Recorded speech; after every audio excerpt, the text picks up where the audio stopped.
American രഹസ്യാന്വേഷണ ഏജൻസിയായ CIA-യും ഇസ്രയേലിന്റെ മൊസാദും നൽകിയ അതീവ രഹസ്യമായ ഒരു റിപ്പോർട്ട് കണ്ട് ഡൊണാൾഡ് ട്രംപും ബെഞ്ചമിൻ നെതന്യാഹുവും നടുങ്ങിയിരിക്കുകയാണ്. ഇറാൻ തങ്ങളുടെ കൈവശമുള്ള സമ്പുഷ്ടീകരിച്ച യുറേനിയം ഉപയോഗിച്ച് അതീവ വിനാശകാരിയായ ഡേർട്ടി ബോംബുകൾ നിർമ്മിച്ചു കഴിഞ്ഞു എന്നതാണ് ഇപ്പോൾ പുറത്തുവരുന്ന ഏറ്റവും പുതിയ വിവരം. സാധാരണ ആണവ ബോംബുകളേക്കാൾ നിർമ്മാണത്തിൽ ലളിതമാണെങ്കിലും വലിയൊരു ഭൂപ്രദേശത്തെ ഒന്നാകെ റേഡിയോ ആക്റ്റീവ് മാലിന്യങ്ങൾ കൊണ്ട് മൂടാൻ ശേഷിയുള്ളതാണ് ഈ ആയുധങ്ങൾ. ഇറാന്റെ പക്കലുള്ള 60% സമ്പുഷ്ടീകരിച്ച യുറേനിയം ഇത്തരം ബോംബുകൾ നിർമ്മിക്കാൻ ധാരാളമാണെന്ന് അന്താരാഷ്ട്ര വിദഗ്ധരും സാക്ഷ്യപ്പെടുത്തുന്നു. പശ്ചിമേഷ്യയിൽ തുടരുന്ന സംഘർഷങ്ങൾക്കിടയിൽ ഈ വാർത്ത ലോകത്തിന് നൽകുന്ന മുന്നറിയിപ്പ് വളരെ വലുതാണ്. ഒരു രാജ്യത്തിന് ആവശ്യമായ റേഡിയോ ആക്റ്റീവ് വസ്തുക്കളും സ്ഫോടനാത്മക സാങ്കേതിക വിദ്യയും ശാസ്ത്രീയ വൈദഗ്ധ്യവും ഉണ്ടെങ്കിൽ അവർക്ക് എളുപ്പത്തിൽ ഒരു ഡേർട്ടി ബോംബ് വികസിപ്പിക്കാൻ കഴിയും. ഇറാൻ നേരത്തെ തന്നെ ആണവ പദ്ധതികളുമായി മുന്നോട്ടു പോകുന്ന രാജ്യമായതിനാൽ അവർക്ക് ഇതിനുള്ള ശേഷിയുണ്ടെന്ന കാര്യത്തിൽ മൊസാദിന് തർക്കമൊന്നുമില്ല. പ്രത്യേകിച്ച് കഴിഞ്ഞ ജൂണിൽ നടന്ന 12 ദിവസത്തെ രൂക്ഷമായ സംഘർഷത്തിനു ശേഷവും ഇറാൻ ഇത്തരം വിനാശകരമായ വഴികളിലൂടെയാണ് സഞ്ചരിക്കുന്നതെന്ന് അമേരിക്കയും ഇസ്രയേലും ഉറച്ചു വിശ്വസിക്കുന്നുണ്ട്. ഇതിനു മുമ്പ് നടന്ന ആക്രമണങ്ങളിൽ അമേരിക്കൻ B-2 ബോംബറുകൾ ഇറാന്റെ ആണവ നിലയങ്ങളെ തകർക്കാൻ ശ്രമിച്ചിരുന്നു.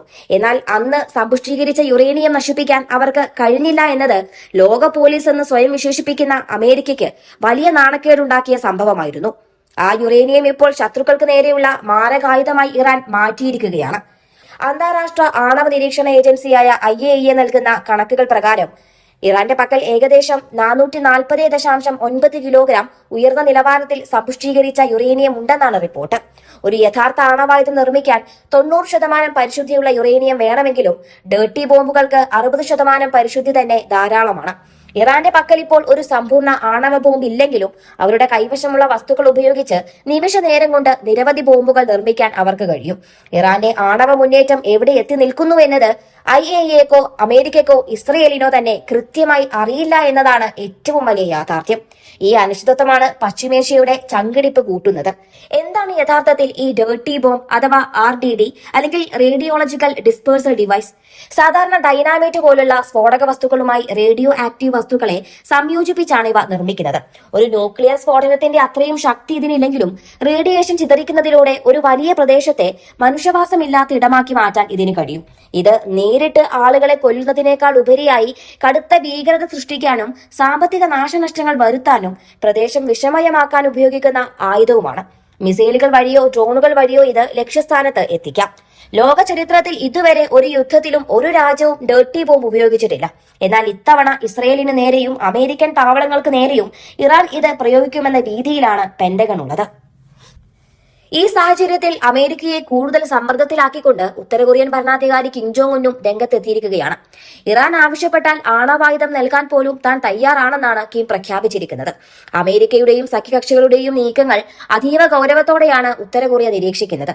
5000 ടൺ ഭാരമുള്ള അത്യാധുനിക കപ്പലിൽ നിന്ന് മിസൈലുകൾ പരീക്ഷിച്ചുകൊണ്ട് അമേരിക്കയ്ക്കും ദക്ഷിണ കൊറിയയ്ക്കും ഉത്തര കൊറിയ ശക്തമായ മുന്നറിയിപ്പ് നൽകി കഴിഞ്ഞു.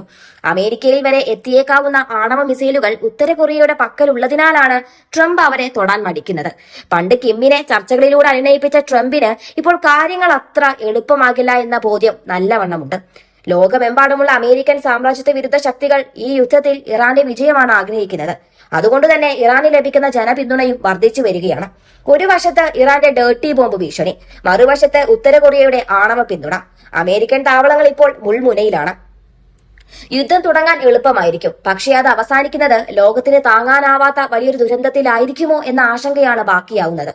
ട്രംപിന്റെയും നെതന്യാഹുവിന്റെയും ഓരോ നീക്കവും വിനാശത്തിന്റെ സ്വിച്ച് അമർത്തുന്നതിന് തുല്യമാണ്. ഇറാൻ ഒരുങ്ങുന്നത് വെറുമൊരു പ്രതിരോധത്തിനല്ല, മറിച്ച് ശത്രുവിനെ എക്കാലത്തേക്കും തളർത്തുന്ന പ്രത്യാക്രമണത്തിനാണ്. ഡേർട്ടി ബോംബുകൾ ഇറാൻ വികസിപ്പിച്ചുവെന്ന വാർത്ത സത്യമാണെങ്കിൽ പശ്ചിമേഷ്യൻ മണ്ണ് വരും ദിവസങ്ങളിൽ സാക്ഷ്യം വഹിക്കാൻ പോകുന്നത് സമാനതകളില്ലാത്ത പ്രത്യാഘാതങ്ങൾക്കായിരിക്കും. അമേരിക്കയുടെ സാമ്രാജ്യത്വ മോഹങ്ങൾക്ക് ഉത്തര കൊറിയയും ഇറാനും ചേർന്ന് നൽകാൻ പോകുന്ന ഈ തിരിച്ചടി ലോകക്രമത്തെ തന്നെ മാറ്റിമറിച്ചേക്കാം. ബോംബുകൾക്ക് മറുപടി ബോംബുകൾ കൊണ്ട് തന്നെ നൽകുമെന്ന് ഇറാൻ ഉറപ്പിച്ചു കഴിഞ്ഞു.